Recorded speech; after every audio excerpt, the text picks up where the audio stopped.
online. So for the second half of the session, we have a few individuals who are very unique in their own way of traveling. And we first have Priscilla, which you may be very familiar with, and she's going to tell you a little bit more about her 100 days of travel. So big round of applause to Priscilla Wang Yu. Hi everyone, this is Priscilla from Hong Kong. This is a travel related discussion, and I like to say I love traveling, and luckily I worked for travel-related projects in my past 20 years, mainly for TV channels. I've worked for quite a lot of interesting projects. I travel around the world with a feng shui master before, and since last year I started to create my own project. I try to create an idea which is based on social network, the Facebook. How it works actually, do I need to do it myself? I go to the Facebook and the platform. Yes. I guess some people may not know about it. I accidentally try to find friends in Facebook. I tap the place I want. Like this time I tried to search Romania, and then I saw there's lots of people lives in Romania, and I started to send them message one by one. I asked them for giving me a place to sleep. I asked them for a company to travel around, and luckily I got quite a lot of response. And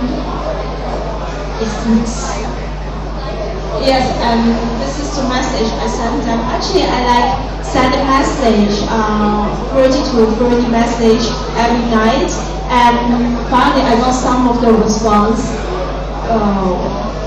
Yes.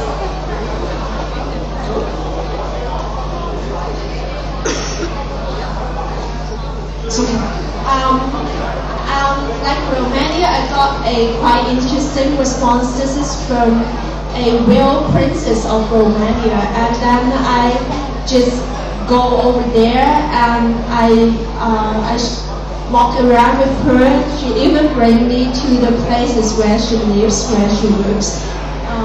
Yes, that's the princess from Romania. And this is so interesting to search friends on Facebook, because what we know about the women or the men, I just know about the pictures. And every time when I stop in the location, I try to find the picture one, and I always see there's difference. Like I expect the princess to be like very glamorous, but in fact when I went to Romania, she's like bankrupt old lady. That's what she described herself. And we went together to see where she works. She's now working for different TV channels as guest, and we do live show in this TV channel.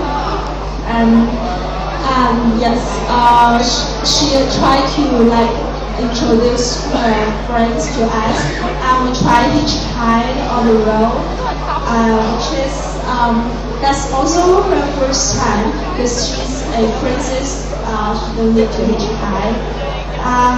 This is quite an interesting project. We found friends from 30 countries, and we finished visiting 30 countries with more than 30 friends within 5 years, which is 100 days in 5 years. And this is the project, this round, those people. Facebook is so much fantastic for me for this project. Yes. So you have finished your sharing? Yes. So actually, Priscilla has to leave. So is there anyone who wants to ask Priscilla something? She has got an appointment and she leaves. She has to leave right after. Anyone wants to know a little bit more about her Facebook thing? It is actually very amazing, because if you think about going to Facebook, trying to find friends, and then you can be actually connecting with people in the different parts of the world, which is an interesting project that she's doing. So let us give her a big round of applause, and thanks to Priscilla for sharing her experience.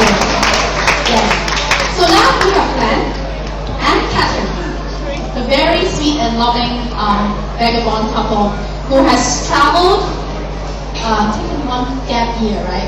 Yeah, pretty much. Pretty much one gap year, and maybe you can do the presentation that Catherine can, judge. Yeah, I'll just ask Catherine to sit down because she's pregnant. She has done her 1 year major project, and she's now doing the project in her lifetime. She's now pregnant, so congratulations to the lovely couple, a very, very sweet and lovely couple. So maybe Glenn can share with us their very happy memories over the very long holidays. Okay, so my name is Glenn, my wife is Faye. We are the vagabond couple. 2 years ago we decided to quit our jobs because we wanted to backpack around the world. Okay. So what we did, we completed an overland journey across Latin America. And then we flew across to Europe and then went from Europe all the way back to Hong Kong by land. So we went through Eastern Europe, Middle East, and Central Asia. And unfortunately, you can't really see on this slide because it's just cut off, but just to put everything in a nutshell, our overland journey, we covered 63,000 kilometers of land. So this doesn't include any of the air travel. Concrete, asphalt, dirt, water, everything you can imagine. It's about 1.5 times, just over 1.5 times around the equator of the Earth. We spent 1,200 hours on buses, trains, boats, or just plain dumb waiting in the departure lounge.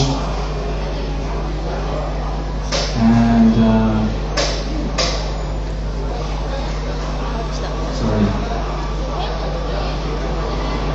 308 days on the road, 37 countries, 2 backpacks, and best of all, 1 million memories.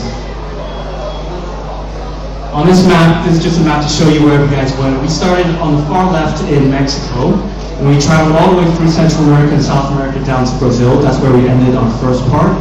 And then we flew across to Latvia and Eastern Europe, and then traveled through Eastern Europe down to Turkey, Syria, Iraq, Iran, then Central Asia, Turkmenistan, Uzbekistan, Kazakhstan, finally entering into Chinese soil, and then across China back to Hong Kong, so all that by land. That's how we managed to get ourselves back. All the lonely planet guidebooks that we kept, the best souvenirs. And just to share a little bit of life on the road. If the pictures decide to show up.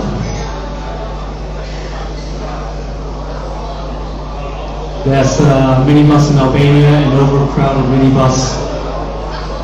That's a train, the sleeper trains. Super crowded bus in Guatemala. The infamous chicken buses in Central America. Very, very torn down, very, very old, very, very worn down buses. That's in the boats. And then by foot, crossing the very shady bridge from Costa Rica to Panama. Waiting in the train station in Uzbekistan, we thought the train was going to leave at 6 p.m. It actually didn't arrive until 2 a.m., so we were stuck there for about 8 hours. I remember that night very well. It was about 2-3 degrees in the cold. We had no food. But we had to wait for an overnight train to carry our journey.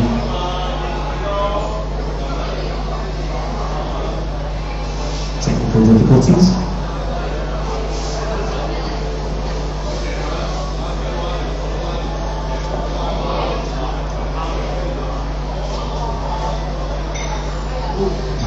Let's go back a bit.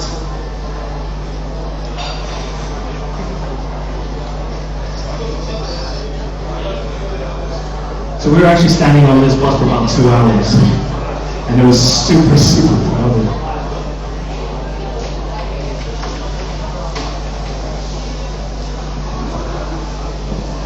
Oh, and then here, just standing in the middle of nowhere on a dirt road, we're trying to hitchhike to our next destination.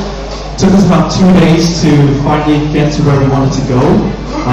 This is the last leg of it. We were waiting for about three hours, I think, and we finally hitched our ride on a pickup truck.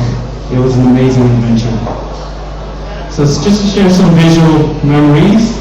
This is Mexico in the food market. There's a fish market in Chile.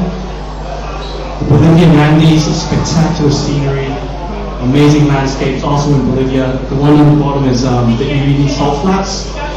That's about 10 times the size of Hong Kong. It's a white desert. It's unbelievable. It's so big that you lose all sense of perspective. Argentina, we were watching the World Cup in Buenos Aires, and that's Budapest in Hungary, very romantic city. Cappadocia in Turkey, very famous for the hot air balloon trips. In Syria, it's very unfortunate what's happening in Syria right now, but the people there are just absolutely amazing, and they're one of the friendliest people I've ever met. Here's in the infamous ice cream parlor where they roll ice cream in pistachios. It's unbelievably good. And this is actually the Hamilton Road, and you wouldn't guess this at all, but this is actually a road that stretches from Iraq, northern Iraq to Iran, and it was actually engineered by a king, a New Zealand engineer in 1928. It's considered a very remarkable feat because it crosses a few mountain ranges and it goes up to like 1900 meters altitude, and starting from about 400 meters or so. Spectacular scenery along the way as well. This was just shot from the bus as the bus was moving. And then this is Iran. Beautiful, beautiful Islamic architecture. More Islamic architecture. This is the mosaics that decorate all their the mosques. The one on the left is in Iran. The one on the right is actually in Uzbekistan. And here you have Uzbekistan. This is typical or very, very classical image of the Silk Road for me. So I was really, really excited to see this in Uzbekistan. We have a madrasa, which is actually an Islamic school. And then this is Turkmenistan. It's also known as the gateway to hell. What this is actually it's a gas crater. What happened apparently during the Soviet era, the scientists were exploring for natural gas. For some reason, they did big craters to look for gas, and I think they had some sort of accident and they decided they had to burn it off. And so that's what they did. They thought it would burn for 2 days, but it's been burning for about 50 years. And then this is along the Karakoram Highway in China. This is considered, the highway is considered the 9th wonder of the world, which stretches from Pakistan. From Pakistan into China. And along the way you have some amazing, amazing scenery as well. That's all I'm going to share with you today, because we have a very tight time limit. But